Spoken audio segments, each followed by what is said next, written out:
శ్రీవారి వార్షిక బ్రహ్మోత్సవాలకు కట్టుదిట్టమైన భద్రతా ఏర్పాట్లు చేసింది టీటీడీ.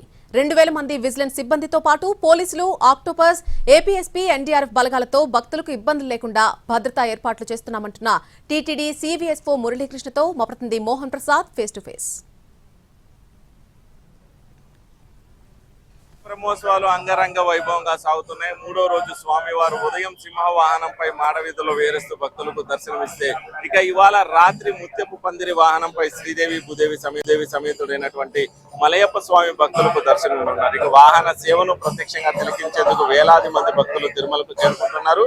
ఇక స్వామివారి వాహన సేవ సందర్భంగా మాడవీధులకు సంబంధించి అదేవిధంగా తిరుమలలో జరుగుతున్నటువంటి భద్రతా ఏర్పాట్ల గురించి వివరించడానికి మనతో పాటు టీటీడీ సీవీఎస్ఓ మురళీకృష్ణ ఉన్నారు. వారిని అడిగి మరిన్ని వివరాలు తెలుసుకున్న ప్రయత్నం చేద్దాం. సరే, బ్రహ్మోత్సవాల సందర్భంగా చేస్తున్నటువంటి భద్రతా ఏర్పాట్లు ఏ విధంగా? ఓం నమో వెంకటేశాయ. బ్రహ్మోత్సవాలకు సంబంధించి విజిలెన్స్ మరియు పోలీస్ వారి ఆధ్వర్యంలో పటిష్టమైనటువంటి భద్రతాపరమైనటువంటి చర్యలు అనేటటువంటి చేపట్టడం జరిగింది. ముఖ్యంగా విజిలెన్స్కి సంబంధించి 2000 మంది సిబ్బందితో ఎన్సీసీ అనుబంధ సహాయ ఫోర్సెస్ అన్నింటినీ కూడా కలుపుకొని మాడావీధులకి అలాగే గ్యాలరీస్కి సంబంధించి బందోబస్తుల్ని ఏర్పాటు చేయడం, భక్తులకు ఏ రకమైనటువంటి అసౌకర్యం కలగకుండా భద్రతా చర్యలని చేపడుతూనే వాళ్ళకి మంచి దర్శనం అనేటటువంటిది జరిగే విధంగా అన్ని ఏర్పాట్లు చేయడం జరిగింది. యాంటీ సాబటైజ్ చెక్, అలాగే భక్తుల యొక్క స్క్రీనింగ్ అనేటటువంటి దాన్ని ఏ విధమైన అసౌకర్యం లేకుండా అన్ని గేట్లు మరియు అన్ని ఎంట్రీ పాయింట్స్ దగ్గర ఏర్పాటు చేస్తూ భక్తుల యొక్క భద్రతకి పెద్దపీట వేస్తూ ఒకవైపు చర్యలు చేపడుతూనే మరొక వైపు చైల్డ్ మిస్సింగ్ లాంటి దాన్ని అవాయిడ్ చేయడానికి చైల్డ్ ట్యాగింగ్ అనేటటువంటి దాన్ని పెద్ద ఎత్తున చేస్తూ, వాటితో పాటు ఈ సంవత్సరం ప్రత్యేకంగా ఎఫ్ఆర్ఎస్ యాప్ని కూడా దానికి ఇంటిగ్రేట్ చేసి ఒక యాప్ ద్వారా కూడా వాళ్ళని ట్రేస్ చేసి మిస్సింగ్ పర్సన్స్ అనేటటువంటిది లేకుండా ఉండే విధంగా తగినటువంటి చర్యలు చేపట్టడం జరిగింది. ముఖ్యంగా మాడావీధులు, తిరుమల కలిపి మొత్తం అంతా కలిపి ఒక 3000 కెమెరాస్ని అన్నింటినీ కూడా అనుసంధానం చేస్తూ ఇంటిగ్రేట్ చేయడం అనేటటువంటిది జరిగింది.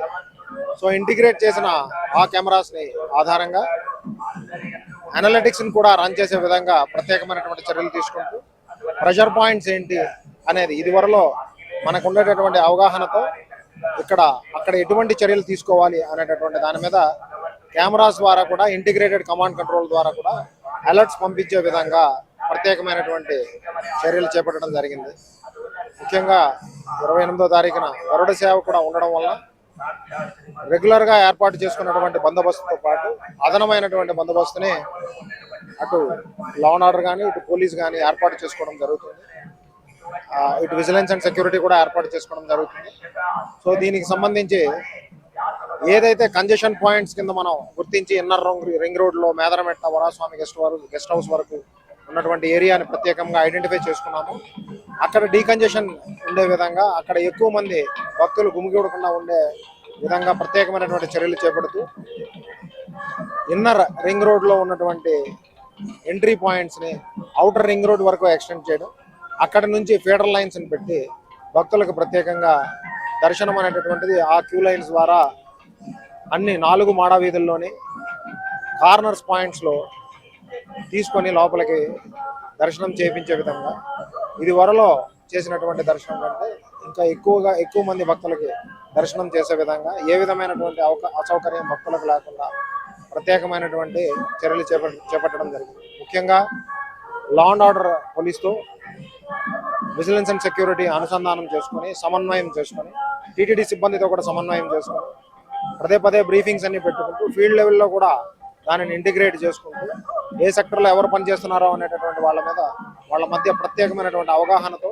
అందరం కలిసి పనిచేస్తూ ఈ బ్రహ్మోత్సవాల్ని గౌరవ చైర్మన్ గారి ఆధ్వర్యంలోని గౌరవ ఈవో గారి ఆధ్వర్యంలోని ఒక బెంచ్ మార్క్ ఏర్పాట్లన్నింటినీ కూడా ఏర్పాటు చేస్తూ భక్తులందరికీ మెరుగైనటువంటి ప్రమాణాలతో సేవలు అందించే విధంగా ముందుకెళ్లడం